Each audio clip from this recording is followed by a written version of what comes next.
Konnichiwa! This is your Grandma Ariwawa. And for today's video, merienda cravings ng inyong grandma.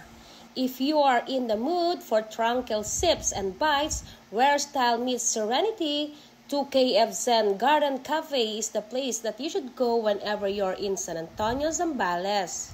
Ito ay matatagpuan sa East Derrita, San Antonio, Zambales.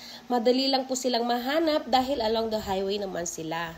At dahil pansit is life for your grandma, I'll rate their pansit a perfect 10 dahil hindi tinipid sa ingredients at dahil dyan, nag-add pa ako ng pang-takeout for my kids. They also have silog and other a la carte dishes as well as pastries and cakes sa kanilang menu.